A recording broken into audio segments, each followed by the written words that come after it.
हम कितनी भी कोशिश क्यों ना कर ले, इस देश में जाति भेदभाव कभी समाप्त नहीं हो सकता। जाति कभी भी समाप्त नहीं हो सकती। जाति है कि जाति नहीं, ये तमाम बातें हम सुनते हैं। जहां एक तरफ आज भी, जो कि हकीकत है कि एनसीआरबी के आंकड़े बताते हैं कि जाति जानकर घोड़ी पर नहीं चढ़ने दिया, जाति देखकर पानी नहीं पीने दिया, जाति देखकर उसे मार डाला गया, जाति देखकर जमीन नहीं दी गई, जाति देखकर पीएचडी नहीं करने दी गई। ये तमाम हकीकत है जो आज भी ये दर्शाती है कि समाज में जाति भेदभाव कितना चरम पर है। लेकिन जब इस बीच में महाराष्ट्र से एक लौता ऐसा गांव निकलकर सामने आता है जहां पर जाति एकदम समाप्त कर दी गई है, तो एक मन में खुशी और तसल्ली भी होती है। और वो गांव ये बताने के लिए काफी है कि अगर एक सरपंच चाहे तो क्या कुछ नहीं कर सकता, तो देश का मुखिया अगर चाहे तो कितना बड़ा बदलाव हो सकता है। अगर एक सरपंच एक गांव के अंदर रहकर जाति समाप्त करवा सकता है, तो क्या भारत का प्रधानमंत्री इस देश में जाति समाप्त नहीं करवा सकता? जाहिर तौर पर यह सवाल एकदम वाजिब है। लेकिन क्या आपको पता है कि महाराष्ट्र में एक लौता ऐसा गांव है जिसे चारों तरफ अब बधाई दी जा रही है। एबीपी न्यूज प्रकाशित करता है कि जाति मुक्त घोषित किया गया देश का ये गांव। जाने कैसे किया गया ये काम। ये एक लौता गांव है, ये एक नई मिसाल है जो नए भारत में देखने को मिली है। सौंदला महाराष्ट्र का पहला गांव है। इसके बारे में थोड़ा बता दें।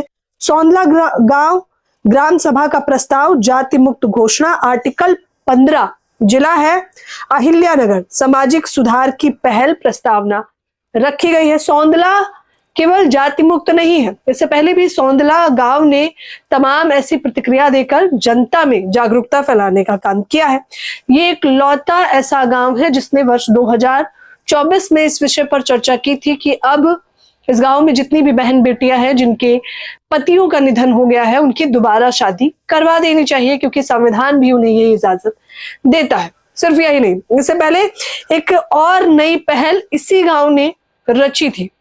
इस गांव ने कहा था कि अब पूरे गांव में कोई भी व्यक्ति किसी को गाली नहीं देगा, यानी कि गाली गलौज नहीं करेगा, जो कि अमूमन बोलचाल की भाषा में बेहद आम बता दिया गया है। लेकिन इस गांव में आप गाली तक नहीं दे सकते, और ये सब करने वाले कोई और नहीं बल्कि गांव के मुखिया सरपंच, जिनका नाम है सरंद आगड़े।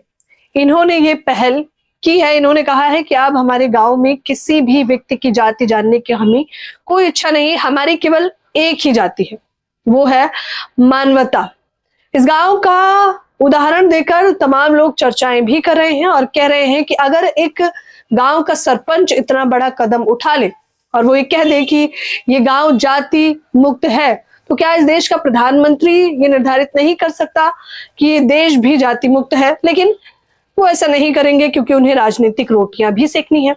जाति के नाम पर जो उन्हें वोट बैंक मिल रहा है, वो कभी नहीं चाहेंगे कि वो वोट बैंक समाप्त हो। वो केवल यही चाहेंगे कि यूजीसी के नए नियम इतने उबड़ खाबड़ लाकर पेश किए जाए कि इस देश में हिंदू एकता बंटवारे में आ जाए। एक वो तबका आ जाए जो SC ST OBC का है, एक वो तबका आ जाए श्रमण तबका जो खुद को सर्वोच्च कुल का मानता है, और इसी में लड़ाई करवा कर क्यों ना वोट बैंक एकत्रित किया जाए। जाहिर तौर पर जाति के नाम से मिल रहा आरक्षण अफसोस की बात है, सभी को दिखाई दे रहा है, लेकिन जाति से मिल रहा भेदभाव किसी को दिखाई नहीं देता।